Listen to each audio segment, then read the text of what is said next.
welcome to this month's podcast. Got Butch here. Wes will be here shortly.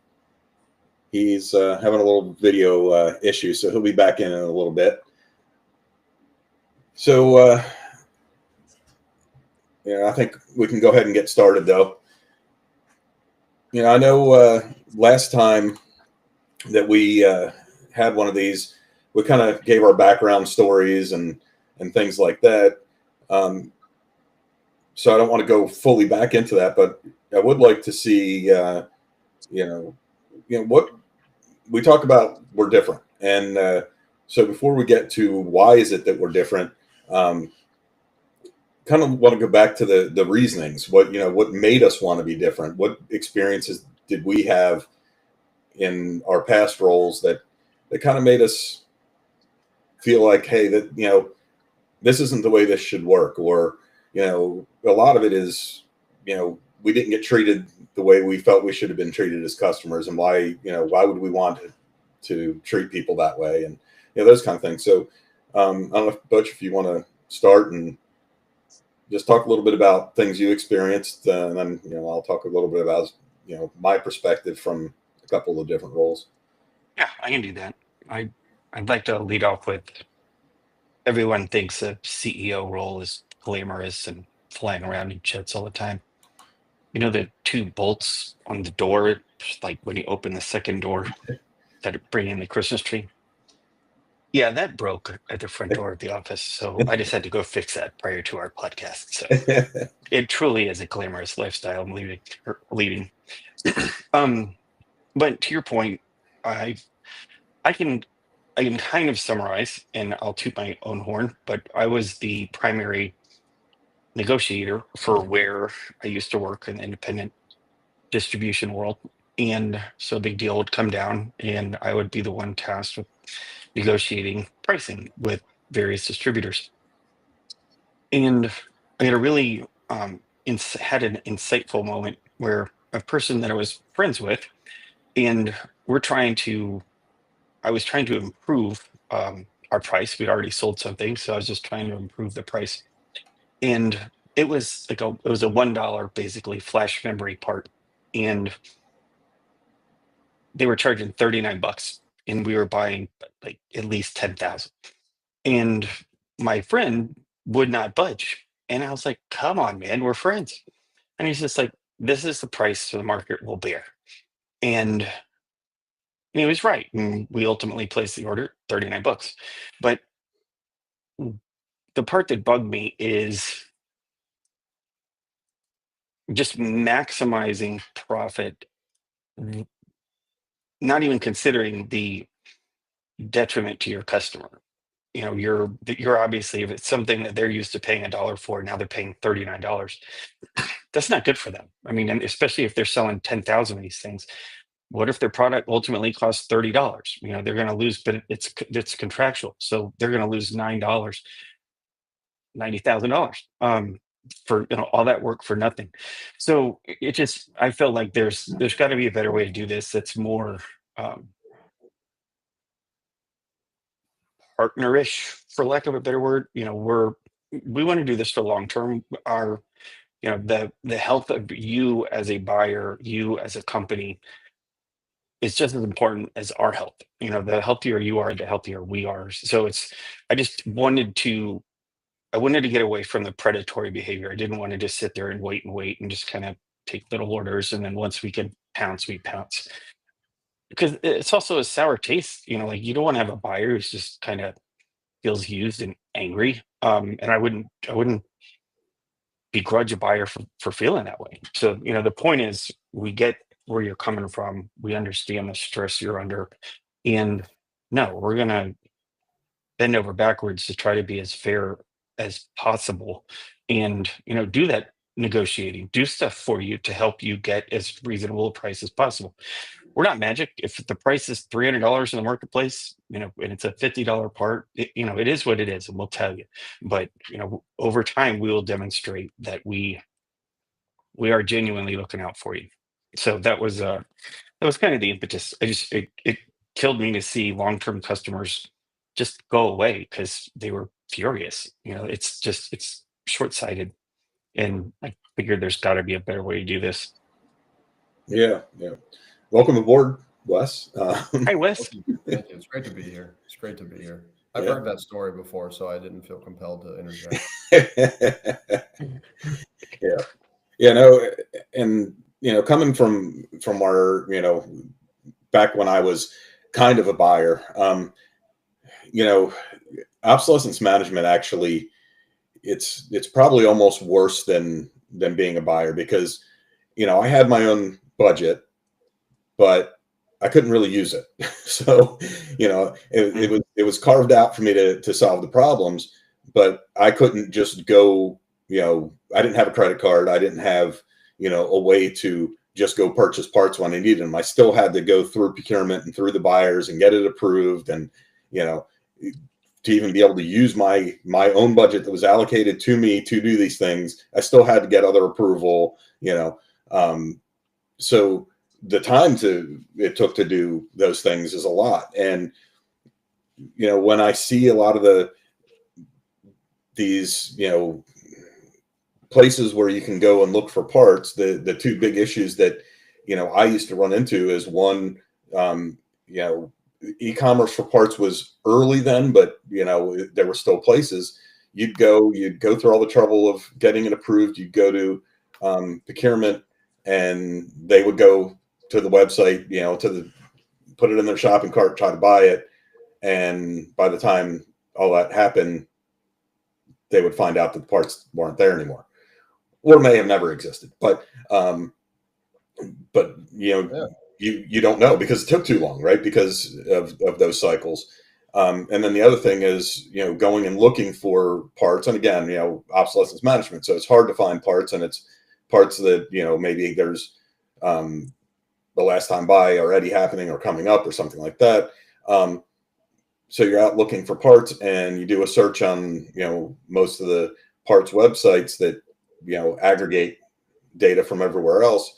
And it looks like there's a ton of parts out there until you find out that they've been counting the same 100 parts, over and over again. I literally had one with a subcontractor that our company knows very well, where there were 6 parts in existence, and I kept finding places that were saying that they had the 6 parts that are in existence, except nobody had those 6 parts that are in existence because the subcontractor had already bought them at my direction. So they had the only ones in the world, but yet I kept finding places, and even the data companies where you get component data were saying it was an active component because the one person that had the parts is listed as a manufacturer when they're really not. They manufacture parts of things. They maybe encapsulate dye, but then you get the downstream effect in our world of the competition, right? If it's like, hey, there's really only 6 parts in the world, and now I've called 4 people asking the same question, and they all are like, well, this must be a gold mine. So it immediately drives the price up. And it's amazing. Just listening to you two talk is like capturing all of this afterthought of all of the problems we've lived through and applying just a little bit of forethought and some process. It's not like it's a super novel, thing, but it's the collection of all these pains that we've all been through and experienced in our roles, and then saying, hey, well, this is how we've actually solved the problem. And even if we're not the one that is the best solutions provider, we're the best one at finding the right answer. Oh, you raised an excellent point, which is intuitively, as a business person, as a buyer, purchasing manager, whatever, you think I'm going to go out to 2 or 3 different distributors and I'll pick the best price. And, to your point, Wes, if there's 200 pieces left in the world at one distributor, and those 2 or 3 people call that one person, they do instantly think they have gold. So the price just went up, as opposed to, or the price is firm, as opposed to Wes calling and saying, hey, do you have these? Great. What's the price? Date code. the price is asinine, you can present it to the customer, see what's cooking, come back, and you'll give this supplier feedback, and they're probably going to budge because it's probably been on the shelf for 5 years. But when they got 4 or 5 people knocking on their door, it's self-defeating, so it's that's the value of having a supplier you trust, because by trying to do the intuitive logical thing, you're actually hurting yourself, and it's particularly in shortage situations or long lead time stuff, you're going to pay through the nose for everything, and that's not a good position to be in. I think it's just the immediacy, right? You feel that urgency and you're like, oh, I've got to solve this right now. And so you go in 9 directions, but it does create that problem. Mm-hmm. Yeah, and it is, and that's usually what it is that panic of I've got to do something, and it can be big trouble because if I'm looking out there for parts when I'm doing obsolescence management and it looks like there's a ton of parts out there, then I may kick the can down the road a little bit to solve that issue, not realizing that hey, these things really don't exist. They're parts on paper. And like I said, kind of, and back to what you guys have said too, I think is, when you go to an e-commerce site and you're thinking that, they're showing that they have parts and you're trying to purchase said parts and you think you purchased said parts only to be called back to say, hey, yeah, well, we couldn't get them. There was 20 people trying to buy them. Well, there's 2 reasons they do that. One is distributors will have hundreds of thousands, if not millions, of part numbers that they actively list, and they cannot just physically have that many parts in inventory. So it's really just to draw you in, like a honey trap. And the other strategy is, say you have the parts, have the customer, dupe the customer into giving you an order, and then pray that you can go out and find them and make a profit. And so, you're not doing anybody any favors by doing that. And it's, that's part of why we tried to explain to buyers how this, because there's a veil, they can't see what it looks like from our end. So we just try to explain, like, we're not trying to lead you by the nose here. This is, you hear us out. This makes logical sense. We do it all day long, every day. So it doesn't change. It's human nature, and it's a business strategy. So it's not going to change. When we talked about this in our internal meeting, and that was my not so funny joke I've been holding on to, is welcome to everybody's favorite internal yet internet broadcasted meeting. We have a new employee on the team who came from financial markets, and he was asking me, he's like, what's the difference between this and the Chicago Mercantile Exchange? And my answer was asymmetric information. We're in a world where not everybody sees both sides of that veil, and it's by design. And what we're up to is trying to break that veil, essentially, so we can provide this information so people can make better decisions. You can teach somebody to fish. It's a lot more bountiful. Yeah. We want to give you as much information as possible, and the more you give us, the better we can help you. It's just problem solving 101. Yeah, it's a win-win approach. It's not a win-lose approach. Yeah. And I guess kind of the next thing, we're already talking about it, but what makes us different, and that's other than great hair. That's a prerequisite to working here. You gotta have awesome hair. Yeah. Luckily, I don't think I'm going to go bald soon, but shout out to PJ's Barbershop. Yeah. But Lehigh shout out. Okay. All right. See you. Yeah. But that is, I think that is the difference. Well, and I think right here you're seeing the difference. I would say the first place where we are different, besides the fact that we are, a solutions provider and a services provider versus a distributor, or the B word I won't say. We're here to educate and help, but to show the difference. First of all, we're not stuffy, uptight people. We like to have good conversations, and that's part of why we're doing this podcast, is so we can share our knowledge and some of our humor with people who are like-minded and want to do business with people and not do business robots with robots or or even worse, be a number in somebody's system that they only care about getting an order.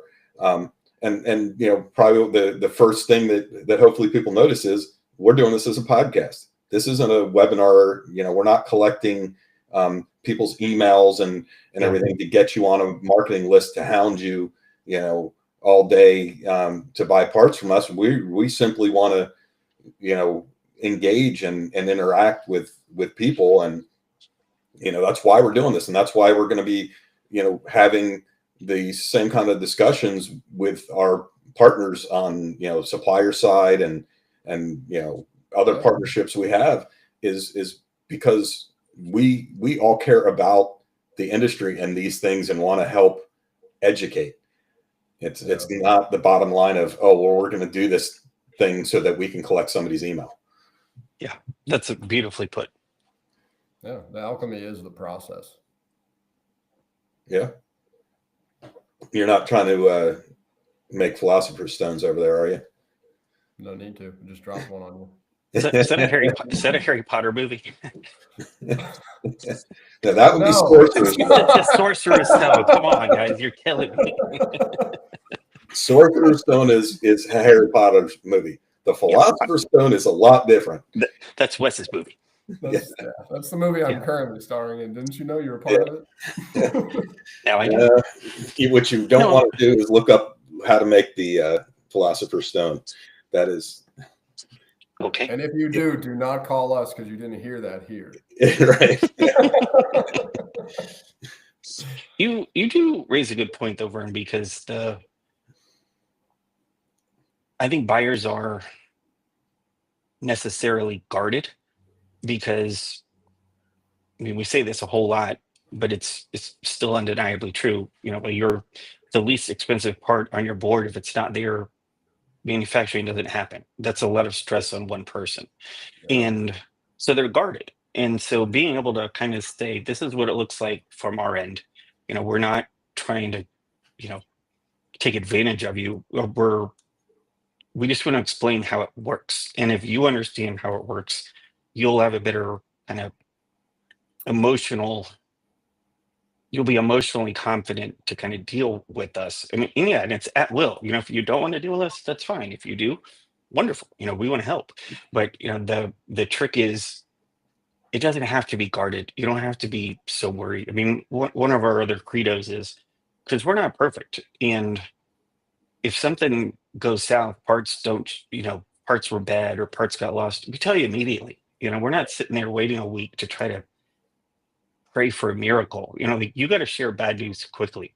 And I'm telling you, we've made better, deeper, longer lasting relationships with buyers because we immediately let them know. We hold their hand and work through it until the problem's solved. And buyers invariably say, no one's ever done that for me before.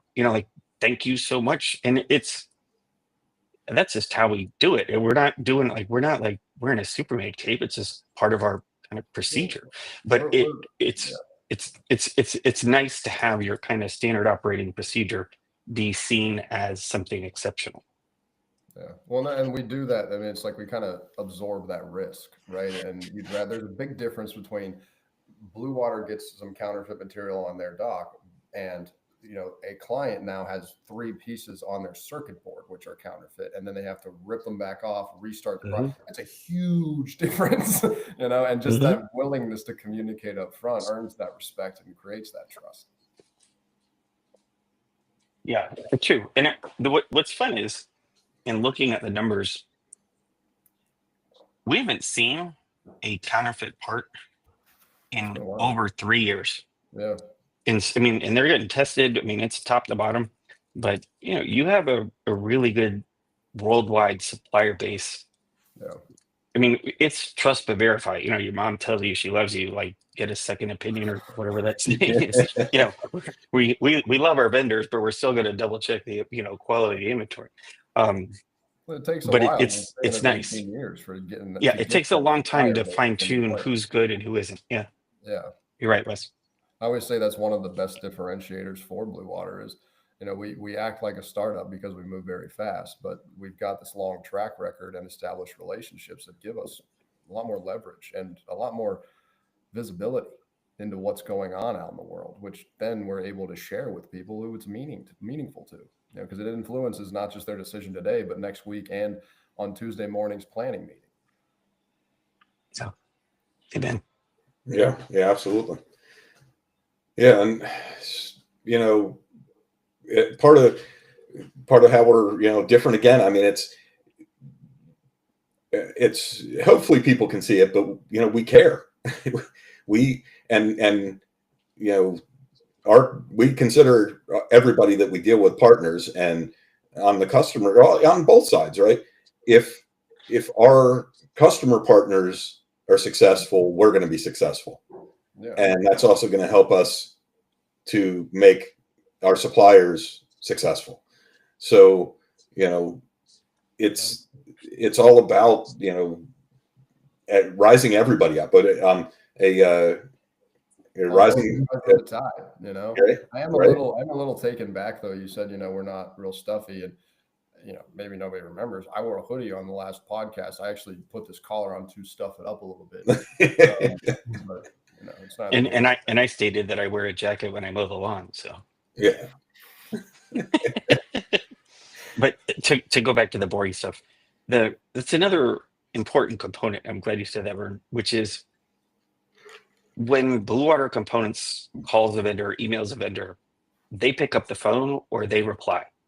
And I'm telling you, they're getting hundreds of emails per day, and they're not replying to the majority of them. And it's because we're fair. We give them realistic expectations, and they know that when we call, they've got an exceptionally good shot of actually selling something. So, and that's, you have to manage. Reputations are hard earned and easily lost. And we take great pride in our reputation because people want to deal with us, and that ultimately helps our customers, puts them in a much better position. Yeah. And it rolls down, right? It rolls downstream and upstream with the new team that we brought on. They get that, they internalize that, and the feedback that they're getting from our clients. And these are folks that they're new to this industry, and they're getting such good feedback because we're not overselling our capabilities. We're very clearly and cleanly stating that we are a services organization and this is what we do best. And if this is not what we do, well, then let's help you solve the problem. So that way you can at least move on from this and create some goodwill. Yeah. Yeah. And I guess that kind of onto the last kind of section we should talk about, how we solve some of the bigger pain points that people are having, some of those services, right? So, obviously obsolescence management, that's a big piece of it, right? And it's kind of all facets of it, right? Obsolescence support with helping you find parts and anything else that goes along with that. Hey, I can't find a swap and I don't want to talk to my engineer because it didn't go well last time. Can you help me with some information? Yeah, we can. Well, I tell people we don't save lives here, but we do create promotions and get people, jobs. Yeah. That's our goal. Yeah. Yeah. And then, on top of that, helping people with, process. So, process tools, training, those things. So if somebody's, new to obsolescence management, has a new requirement that they all of a sudden just got because government has changed those contracting rules recently, we can help you get all that stuff set up. Or if you don't even want to mess with doing it, we can do it. We can give you that white glove treatment and handle it all for you and put it in easy ways for you to understand and to meet the requirements you have. I think that's a important thing because there's not a lot of people out there doing that type of thing. Yeah. We're out of the box, ready to go. Microsoft Flow, Snap-on specialist with a predictive predicate. I'm just the guy that said it. I've got to come up. Maybe I need to start singing the blues. I need my own musical art form, Wes. No, we're good. I'm the musician. You're the mathematician. It works. Man, every time we sing Happy Birthday, my mother-in-law does not miss the opportunity to tell me how bad my voice sucks. She's not that. She doesn't use that word. Well, and then she says, mine's not good either. Right? Yours is worse. But so, yeah, I'm not going to sing. Anytime somebody has to qualify an insult, though, that means it was an insult. To be fair, for a song that that's supposed to be for everybody to sing, "Happy Birthday" is not the easiest song to sing. Not where I thought you were going. Tell me more. Why is this the hard song of the repertoire? You got a guitar, you're out there, you sing. Yeah, but it is kind of interesting because it is a little all over the place. Because everybody belongs in that song, and they know right. it. Yep. Yeah, it's true. We got 2 musicians and a cook. Yeah. I didn't think about it that way. That's cool. Though I'm a cook one too. thing. Okay. You're gonna have to step up your game, Wes, and that means I have to learn the blues. The last time buy part is also interesting because that's stuff that we want to actively work with customers, because we have discussed before, your hands are tied a lot of the time. You find out something's going obsolete, there's a last time buy. Good luck buying everything, getting approvals in time. And that's the kind of stuff. Talk to us. We've been working with you. Tell us what you need. We'll put them on the shelf. We can have it done in an afternoon where it's going to take you 6 weeks and maybe too late. So those are, those are very real problems that buyers face, and it's not just promotions, that we're working to get you, but it's job security. You got a nice, healthy supply chain. You're not going anywhere as a buyer. Yeah. Our minimum time typically on a last time buy was 3 months. That was if you were pushing it. And there's a reason that the DoD has renamed them life of need buys, because it's never the last time, and it's typically not all you need because you're contractually bound.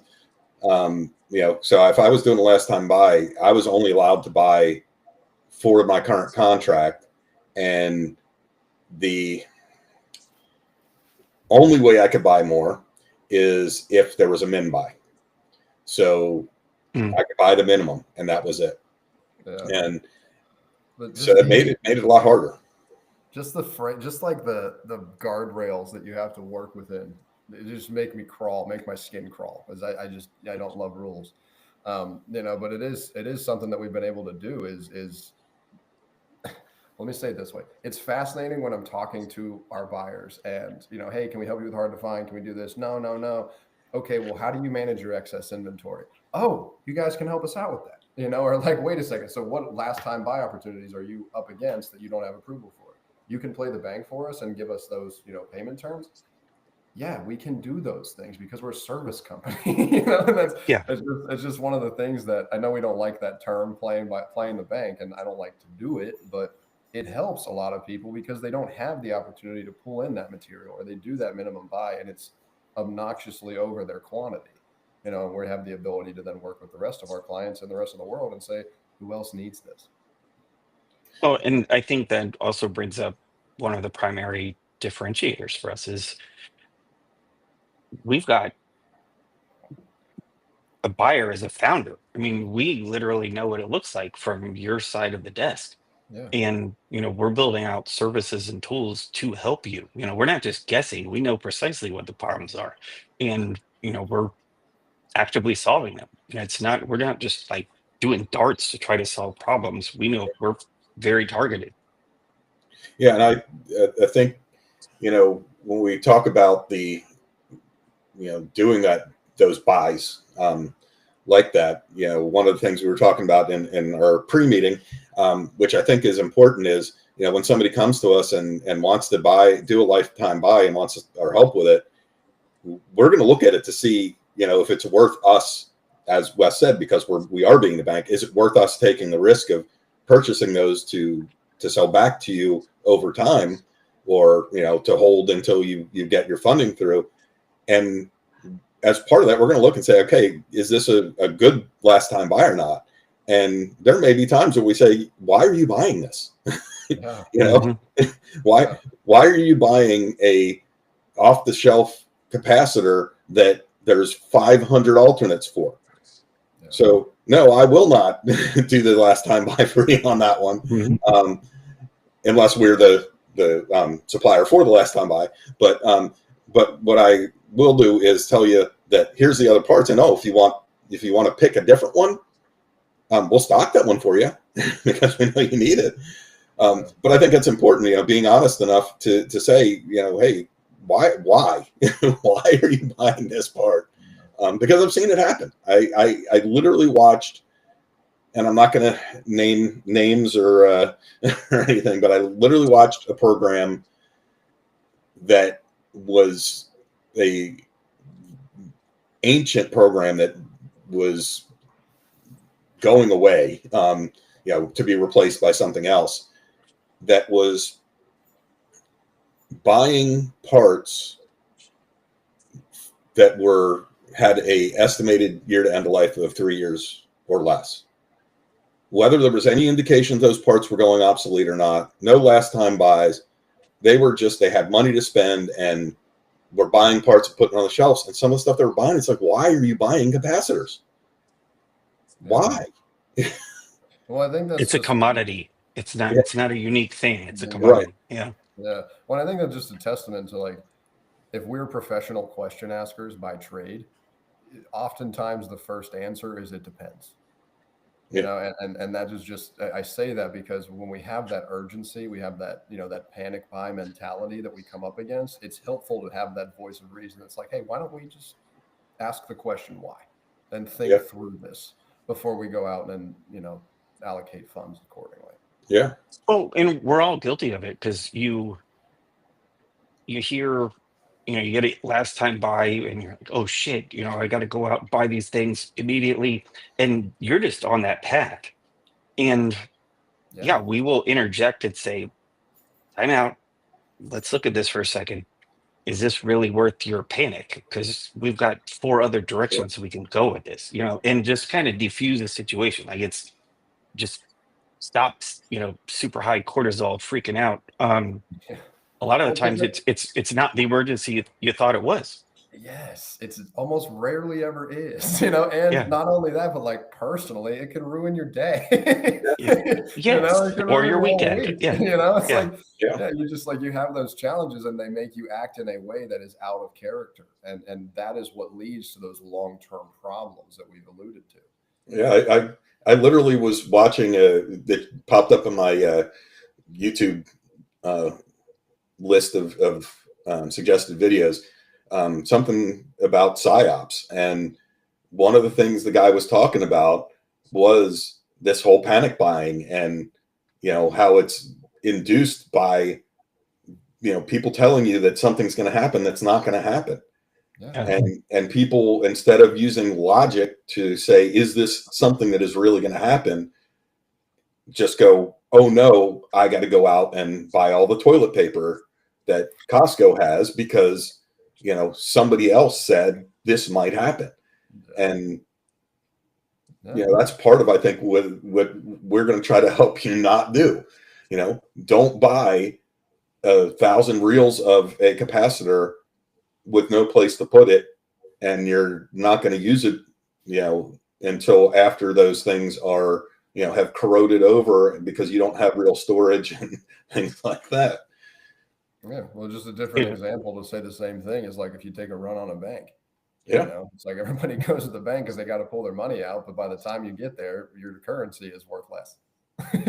Here's a funny financial tidbit.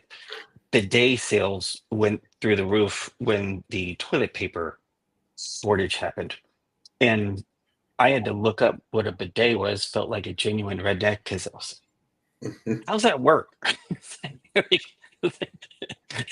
I learned way more than I needed to learn about bidets, but I was just like, I'll be damned. It was funny. But it's it's like second and third order effects. One thing happens and you can't anticipate. You're just going to Costco to get toilet paper. You're not trying to think of other solutions. It's just I need to go fill up the carton. Borrow my friend's truck and put all the toilet paper in there. Yeah. Well, that's one of the reasons we have on that. I'm trying to pull it up, but knowing me, it will take me longer to pull it up than it will to just describe it. We have that new logo that we put together with the B-52 on it, and it says in Latin "New Order of the Ages" for that reason. Yeah. Yep. The logo's badass. I love that thing. Yep. The hoodie rules. I concur. The hoodie rules. Yes, It does. I'm so glad to hear that. Yeah, mine is over there. Yeah. Oh man. Of course. Well, we all Now work from all over the place, so you got to have a good sweatshirt if you're going to be a good team. That's just a personal leadership philosophy. Yeah. Of course, now we need hats. I'm down for hats. I mean, if you're saying that I got to get a haircut, No. We need hats. No, them we're gonna cover up our awesome hair. Yeah, it's true. I'm kind of torn. Well, never mind. I was gonna vote for cowboy hats. Those are cool. Sailor hat. It's hard to pull off walking around Publix or the grocery store with a cowboy hat. You're gonna get a bunch of funny looks. It's a Blue Water Components hat. Back off. Yeah, don't you know? Well, let me tell you. Maybe on your side of Florida, that's a weird thing. Over here, it's not weird at all. You see people. Yeah, you've got farm animals. You got all kinds of stuff. Yeah. You're in a different world. Yeah. We're in the highly cosmopolitan town of Lehigh Acres. Yeah. If you own it, you're not going to get any questions. It's just a fact. Yeah. True. So I guess something else that you kind of brought up in a meeting the other day that kind of ties back into all of this, I guess, really.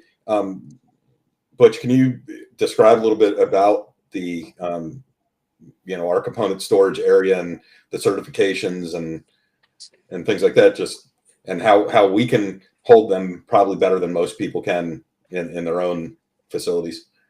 The redneck word triggered your memory. Yeah.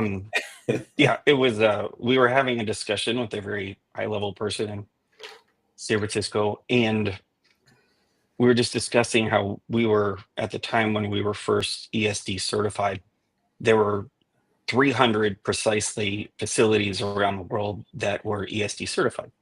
And I just giggled because I looked at the list and it was like Rolls-Royce, General Dynamics, Lockheed Martin, Blue Water Components with their 2 employees.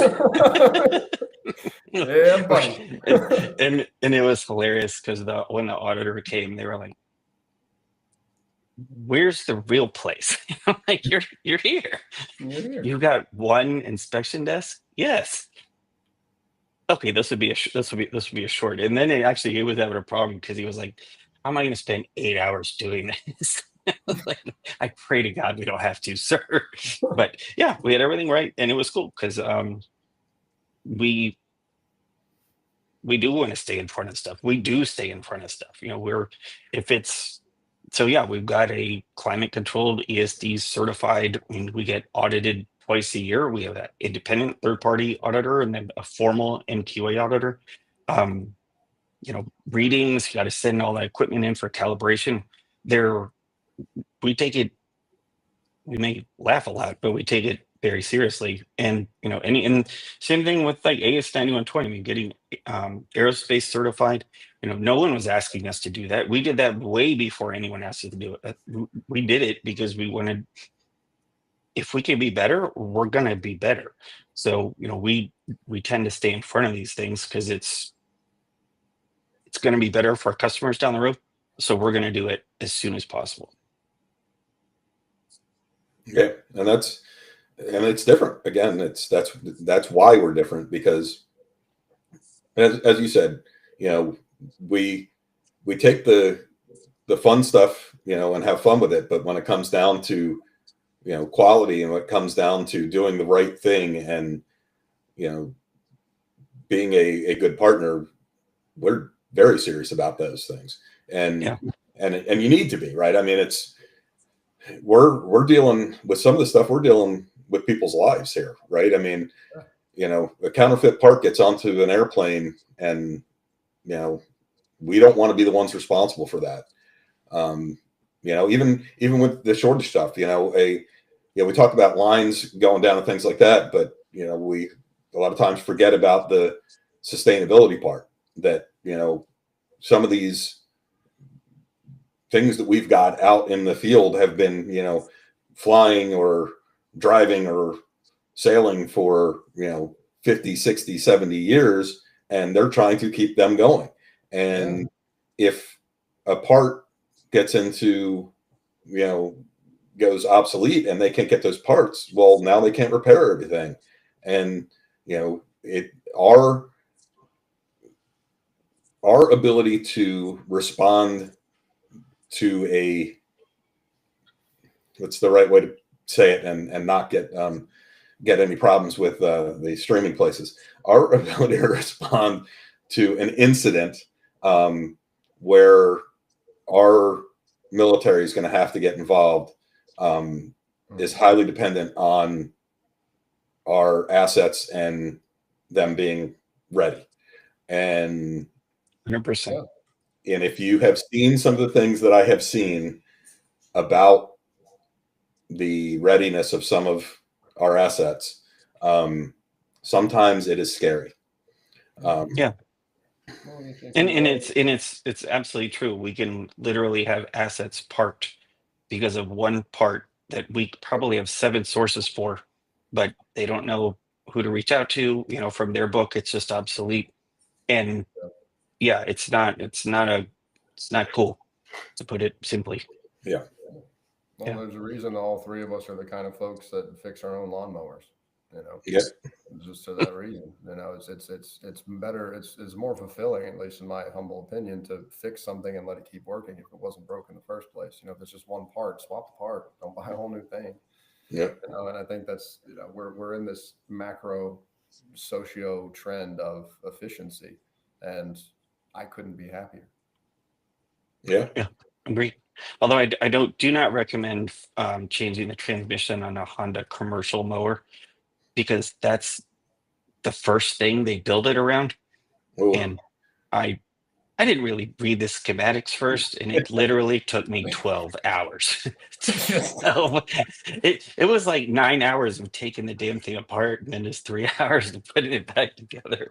Dang it sucks. So now I wanted to spend my Saturday.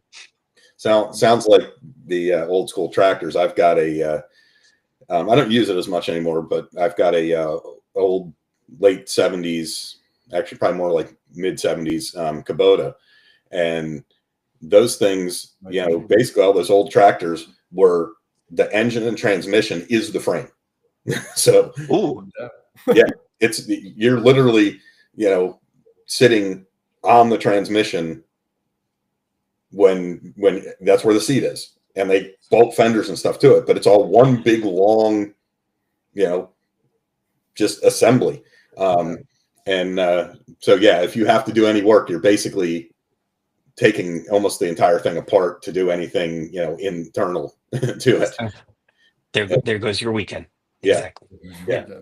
And it is kind of fun though. Let's be real. You can listen to Almy Brothers have a beer. It's kind of fun, but I'm complaining about it. But big picture was still fun. It's always better in hindsight. That's true. That's true. Yeah. I can promise you, I don't own a Honda mower anymore. No, I'm not harsh on the Honda mowers. I bought it used, and the thing was beat to hell. I knew that in the first place, but I wasn't going to go down that road again. Yeah. I mean, the cool thing about the stuff like the old Kubota, that thing it's a tank. I mean, it put some diesel in it and the thing runs. I mean, it's like, there's a reason that we sell connectors that were designed in the 70s. Yeah. And this is the reason. Yeah. This is the exact reason. It does freak me out when we sell parts that are as old as I am, though. It is a little weird.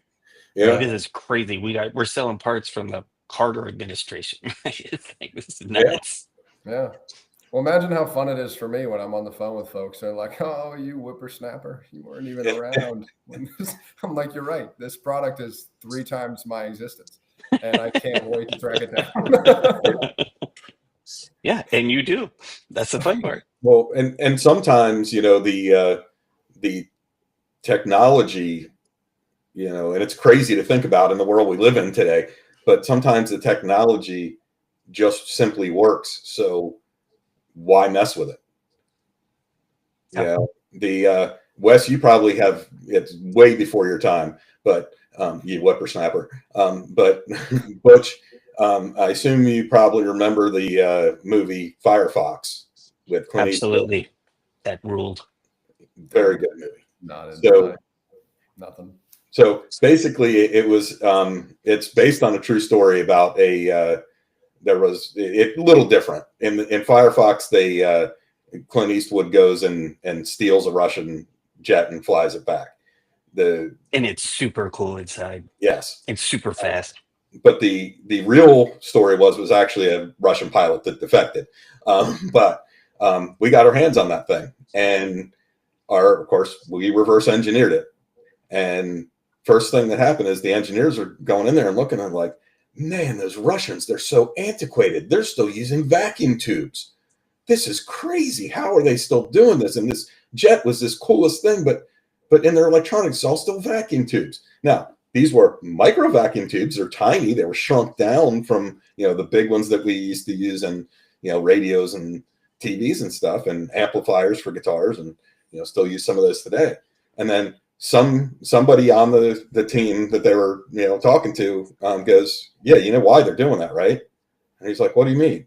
It's like, yeah, it's because they can handle a EMP blast where our chips and transistors are going to get fried. That thing will keep going. So sometimes that ancient technology is actually good, and there's a reason for it. Well, yeah. You just brought up a good point in my world, which is a lot of the times when I go speak to engineers, I'm afraid of looking stupid. Yeah. Like where I totally thought that I knew what you were going to say, and then you said EMP blast, and I was like, oh, I'm going to keep listening. And I'm not the only person that's ever been in that situation, and that's what I'm talking about with arming people with information before they go have these conversations upstream and say, hey, do we need to redesign this? Could we put this in here? Well, there's rationale behind it. We just might not be aware of that. We may not be privy to it at the time. Yeah. And that's just to like put a bow on it, is that's why we openly communicate with our buyers, and with the hopes that they can openly communicate with us. And then we can do a much better job of offering services rather than just getting you inventory. We've got other real skill sets we can help you with. So that's that's part of it. Now, it's one of the things I found it ironic, I guess. I don't know, weird, but I have a lot of cadences set up. So I have weekly, bi-weekly, monthly meetings with my clients. I found that to be atypical, but I've also found it that there's a reason that people want to have those meetings is because they get the consistency of care where it's like, okay, we're just checking in. I'm not calling you to ask you the same 15 questions. Right. We're going to go through the same 3 or 4 bullet points, and we're going to have space to have, free-flowing dialogue. But those bullet points are agreed upon when we first meet one another, and we set those expectations. We do a social contract saying, hey, what do you want to count on me for? This is what I'm going to count on you for. And we'll both show up prepared. And a lot of the times having that conversation with an outside third party before going into a production meeting, I've gotten feedback that it makes them look like rock stars. I'm not in the production meeting, but, just the power of preparation, I guess, if there's a point to what I'm saying, is that. I mean, being able to share with the rest of the crew in the meeting that, lead times on V-shaped parts are going out, or, this is improving, they're busy. And, we have eyes on the worldwide landscape of supply. And, as a buyer, you necessarily have to be focused on just this tiny aspect because that's all you care about by definition. And if you can have a kind of a holistic or broader spectrum knowledge of what's cooking, you're a resource. So I could totally see why they enjoy it. And it's also not just what can I sell you today? It's this is what's going on. Help me. I want you to be better at your job. And let's we'll also talk about the football game. Let's have a program-based conversation, not just a one-off transactional discussion. Yeah. Well, and I think that kind of is the whole thing that makes us different, right? And the way hopefully that people will believe it is because we are trying to educate people. We are trying to help people. We want them to do this the right way. And a lot of that, like doing last time buys for you, so you're paying the last time buy price instead of 10 times more when it's a hard to find part. Yeah. Teaching you how to avoid unplanned obsolescence costs and things like that, instead of you having to come to us in a panic when you need the part and jacking the price up, which we don't do, but other people do. So, I mean, hopefully the proof is in the pudding there that, you know, the things that we do to help people out are counterintuitive to what typically happens when you're dealing with those other companies that you engage the global independent channel, you know, because you're dealing with a lot of independent individuals, and by nature they're going to pursue their own interests, you know. And it's not easy to adopt an organizational approach, and that's what we've done here. That's why we have conversations that go through, okay, you're running these programs this month, what are the parts that are really going to give you a hang up that you're concerned about? Who are your manufacturers that didn't deliver last month? You know, those sort of questions, just to make people think, just to have the conversation so that they're extra prepared. It goes a long way. It really does. Yep. Well, and another thing, like it's not an unintended consequence, it's an intended consequence. You know, the more buyers we talk to, the more we know and internalize. We're going to respect your internet intellectual property, non-disclosure agreements, all that stuff. But you know, you're telling us you're having a hard time with an analog devices part, and you know, 7 different, you know, people hear the same thing. You know, we're sharing information too, and then you know we'll turn around and share that information as well, because a lot of times the manufacturers are not going to. They're not going to go out of their way to let you know they're having a manufacturing problem. You know, like they're actually probably trying to mask it realistically. So, you know, we can give you proactive information. You can act better. So it's, and you know, if corporate doesn't want to act or doesn't let you act, you know, at a minimum, you raise the flag and said, hey, you know, this is what it's looking like. You'll get some kind of buyer street cred for, you know, here, I at least said it. You get the social capital, really, you know, the political capital and the organizational culture, you know. That's a very real thing, you know. And we work with companies that are, you know, a specific size for that reason, because we know that word travels very fast, and it's much more real when you've got a team that is tighter knit. Well, and those customers and those companies are the ones that are often neglected and treated poorly because they don't have the buying power that some other people have. And so, you know, we want to change that. We want, you know, again, we don't want to be treated the way we were treated when we were in those roles. Impact makes the world go round. Yep. Cool. Well, you know, what else? We could keep going if we want to keep going, but you know, kind of at the top of the hour, they're coming up to it. You know, if we just wonder, I think we kind of covered what we wanted to. You know, kind of where, how did we arrive here, and what are we doing because of that? You know, we're all together. You know, what makes us different, and I'm pretty confident every buyer watching this is going to understand fully. And the part of it is, again, like your mom tells you she loves you, get a second opinion. You know, work with us and give it time. You know, we'll demonstrate it. I mean, we're consistently boring in terms of being consistent, and over time, yeah, you'll be happy. Give it a shot, and then just give it some time and watch. You'll be happy. You always say, let us put out a fire, and then, you know, we'll work on the suppression system. Yeah. Yeah, exactly. Cool. All right. Well, very cool. Appreciate this. And again, we're doing this, I guess, monthly now. Not necessarily. Hopefully you can get better guests. No, that's different. We're going to be doing other ones with better guests, but okay. You're on the hook to do this every month. So, sweet. I'm going to wear a tuxedo next time. There you go. Yeah, I'm going to hit a point where I don't have anything better to wear. Like after my top hat, where am I going to go from there? Don't worry, we're buying you a sailor captain's uniform. Oh, Sweet. sweet. Yeah, Yeah. thanks. I thought that would Maybe be we kind can of get funny. branded. We'll get branded like overalls 1 month. Change it up, different Yeah. outfits, Yeah. Yeah. camo. That'd be awesome.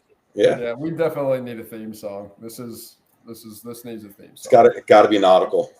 It's just gonna have to be nautical. Nautical. What's it? I mean, you just play some Jimmy Gilligan's Buffett. Island. Gilligan's Island. Yeah. Theme from the Love Boat. Man, Oh, what I about had the a Top Gun? Top Gun Oh music. yeah, that's a good one. Yeah. Get some Kenny Loggins. Danger Zone. Yeah. Yeah, Yeah. hell yeah, that's awesome. I Yeah. feel like that's Danger Zone, kind of in the world that we play in. Kenny Loggins is dope.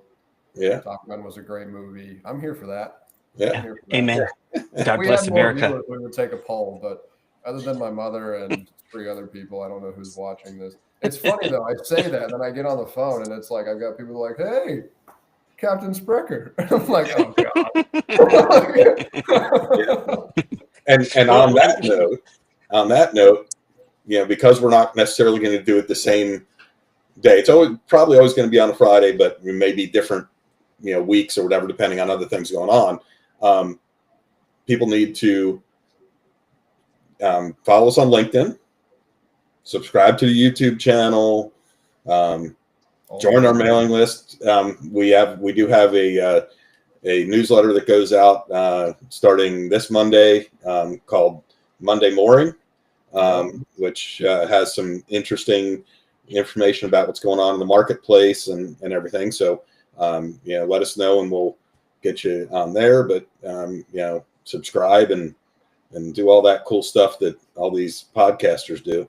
And I gotta when I release the video, I'll have to do the subscribe below and all that. Sweet, of course, mandatory. I mean, what blew my mind? Mine? I'm Oh, sorry. yeah. Go ahead, Butch. Yours No. is relevant. Mine's totally Well, off. all I was gonna say was when Vern proposed doing a podcast, I was like, who the hell wants to watch a podcast about semiconductor distribution stuff? And it's hilarious. Like, it's fun. It's like the most fun hour. And then B, it's like it's informative. It's like it's what you would wish. Not some lame ass, sitting through some tutorial thing where you're like hitting the button and trying to fast forward to get it over super fast. It's actually fun. That's a part that's my favorite part. But yes, let's hear about Vine. No, we're going to strike the balance between fun and there's valuable questions being asked. I'll try and bring some good questions from some of the buyers I play with next week or next month. We'll see how that goes. What was I going to say? Vine, before TikTok, Vine was fantastic, and there was just this compilation that you just said it, and it just came screaming back to the front of my mind, which just again shows the cultural disparity in terms of our ages here. It was like, a bunch of people was like, "Hey, thanks for coming to my channel." And like, that's what you just, I just saw like a 12-year-old jumping on YouTube, like, "Hey." Let's come up with an ending that we all do it at the same time. There you go. Next time we'll do it in unison. Yeah, there's some good ones out there. Continuous improvement looks like. there's a one. Oh, I got a dog barking. So that's a good shakalaka. Yes, we did say that's a requirement that you had to have dogs barking in the meetings and the podcast. But there's one guy that I watched that does like says what's in stores and stuff, the deals and stuff that are in stores. And at the end of every one of them, he goes, "Bye, I love you." Like, that's an interesting ending. And giving it out, Yeah. just giving it out. Yeah. There's nothing wrong. If you got good vibes, you got to project them to the world. It's just it's the responsibility of being creative. Yeah. I think I was telling you guys, Eric Burris, who's a meteorologist for the Orlando Channel 2 station. He does a daily coffee talk where he talks about weather and then takes questions and stuff. And he ends his with "Be the sunshine in somebody else's day." I like that. So so we're gonna have to come up with something, kind of. I have talked to my wife before and told her I loved her, and then talked to someone else calls in, and then I'm getting off the phone with like Bill in Texas. I'm like, "Love you, Bill." Like, what did I just do? Yeah. I shouldn't do. Recovering. You just hang up the phone. Yeah. Bill may give me love you, hell. man. Hopefully he didn't hear it. And I've talked to Bill like twice, so it's totally inappropriate. Yes. Yes. No. No. Yeah, say Levy. Me All right, either. puppy. Yeah. All right, guys. Our dogs are going to be barking at each other here soon. That's what your dog started it. Yeah. Yep. All right. Have a great weekend, All right. guys. All right. See you, everybody. Peace out, guys. All right. See Bye.